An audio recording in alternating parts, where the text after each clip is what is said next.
But I would say this to you. Some of the spending at the NIH really should be criminal. Money that could have gone to, research and science went to other things, according to the Daily Mail. The NIH budget included $2.4 million for a new condom design whose inventor is now being investigated for fraud. What is it about liberals and condoms and contraceptives? It's like they're perverts. And then they run around campaigning on it. The President of the United States, like he's handing out condoms on the corner with a raincoat. Over here, little girl. But that's a whole other story. And they treat women like they're stupid. They treat you single women like you want to be barefoot and pregnant.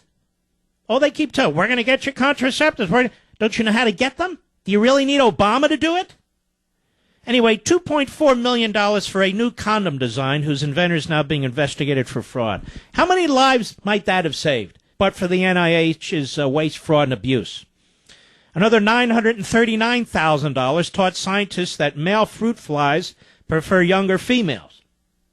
$257,000 went to create a companion website for the First Lady Michelle Obama's White House garden, which she doesn't even tend. Let's stop joking around here. It cost $592,000 of NIH money to determine that chimpanzees with the best poop-flinging skills are also the best communicators.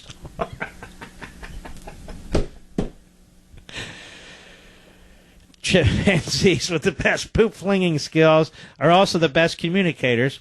And another $117,000 to learn that most chimps are right-handed. I'm sorry, it's pathetic, but it is funny. NIH Director Dr. Francis Collins complained Sunday that a lack of funding is behind his agency's failure to produce an Ebola vaccine in time to combat this year's epidemic. First of all, nobody was producing an Ebola vaccine. We didn't have Ebola in the United States of America until these schmucks opened the border.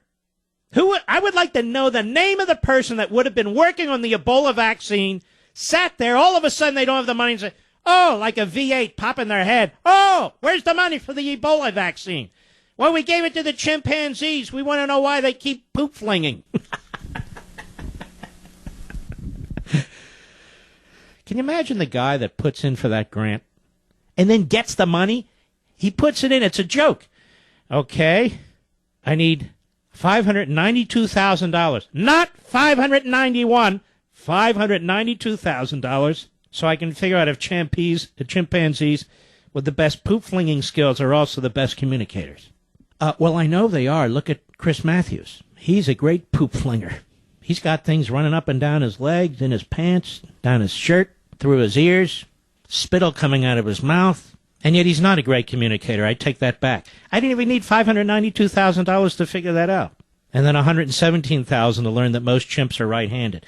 No, you can't observe them for a couple of days. No, you need a study. So there's the NIH, millions of dollars in waste, fraud, and abuse. And they dare to say, well, we could have been a long way towards getting a vaccine if we only didn't have our budget cut. And, of course, they didn't. But the best way to protect us, as I said yesterday, the day before, today, day before, I guess, is Friday, secure the border, stop the travel, at the airports, at the ports, at the border. But it's not going to be done because the Democrat Party wants to fundamentally transform America, whether it's done through the health system, the immigration system, at the voting booth, through the courts, through the administrative state, through the currency, through debt, through borrowing. However, whatever, just bring it down, baby. Bring down the society because we're going to create utopia. And we know it's going to be utopia because look who's going to be in charge. Barack Milhouse Hussein Obama, the imperial one. Oh, yes. The dummy, the vice president. What's his face? Biden. Plugs. Who else? Nancy Pelosi. She'll be in charge. And you'll get used to those bulging eyeballs. And then, of course, Harry Reid. Harry Reid. His next campaign. Oh, he'll keep running. He'll keep running into the next life. His next campaign should be, hey, people with 14 IQs deserve representation, too. But anyway, and who else? Well, all these geniuses who are screwing up everything. Screwing up Obamacare, screwing up the border, screwing up the dollar, screwing up our economy. They're the masterminds. They'll all be in charge in our new world order. our new utopia. They just need more power. Yes, they just need more money. And all of you people who think for yourselves and start your own businesses, and you're in the way. Yes, you're selfish. You're piggish. You're only interested in what's yours and accumulating wealth, unlike the noble, virtuous people who are politicians and judges and cabinet secretaries who care about the people. You obviously don't. Now, the NIH isn't going to actually develop a drug per se. It will oversee the development of a drug, or it will grant money for the development of a drug. But maybe some reporter out there, yeah, I know it's a joke, but maybe some reporter out there will go to the NIH and find out where the Office of Ebola Studies is taking place, how long it's been going on, who are the people who run this, where are these great scientists, where's the lab? Because, you know, if they only had more money, they would have found a cure. Oh, yes. Oh, sure they would have.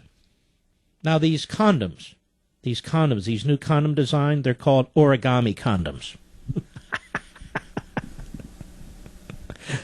You know, I could write a joke book just writing down these grants. I know it's pathetic. It's your hard-earned money. But this is what's going on in the country. I mean, if you look at every department and agency, I told you before, Senator Coburn, asked for and got a report from the General Accountability Office. That's an arm of Congress. It's part of the bureaucracy, part of the government. And they said that over $125 billion a year is wasted. 125, and all they ever do is ask for more money. I'm going to prove it to you. Our good friends at the Washington Free Beacon put together a montage. And what you're going to hear is one Democrat, left-wing senator and congressman after another, and then one socialist, Katrina vanden Heuvel of the Nation. We just need more money, and you'll hear it. It's about Ebola and the Secret Service and the IRS and the VA and Benghazi. That's the answer. Cut one, go.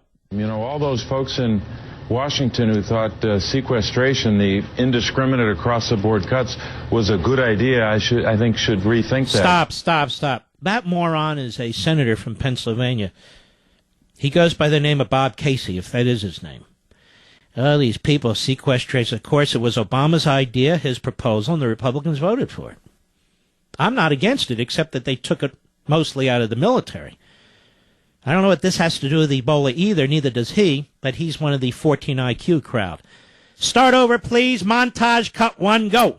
You know, all those folks in Washington who thought sequestration, the indiscriminate across-the-board cuts, was a good idea, I think should rethink that. And that one of the reasons I fought so hard to roll back sequestration in the Bipartisan Budget Act was to provide certainty. That was the left hook. The right cross was the sequestration. The Secret Service has had a reduction in its staffing as a result of sequestration. We are provided significant amounts of money, IRS. but significantly less than we need. That's amazing, given our concern. If this Congress, in its wisdom, my Republican colleagues, are cutting your budget. Congress has cut funding, has slashed funding for veterans' benefits over these last years. That's Katrina Vandal, if communist. Offering the resignation, maybe the Congress should. Oh. These cuts have impact, serious William Lacey impact. Clay. Who cut the funds Barbara from Embassy Boxer. Security? The Republicans in the House. We just don't have enough money. We need money. That's Barbara Boxer, my best imitation. Money. They need more money. The federal budget is about $4 trillion. The yearly deficit is at least $500 billion. It went as high as $1.4 trillion under this president. He's created $7 trillion in new fiscal operating debt, ladies and gentlemen. Are things running better? The stimulus, the tax increases, the massive debt. Are things doing better? Are they running better? Is the government doing what it's supposed to do? Well, unfunded liabilities, they don't even talk about them. Over $100 trillion. Medicare, Social Security, Medicaid, they're collapsing. They're going to collapse. Do they talk about it? Does anybody have a serious proposal? I mean, other than throwing it out there, are they campaigning on it? Are they talking? Of course not. Meanwhile, our government, through the NIH, is paying for origami condoms and to determine that chimpanzees with the best poop flinging skills are also the best communicators.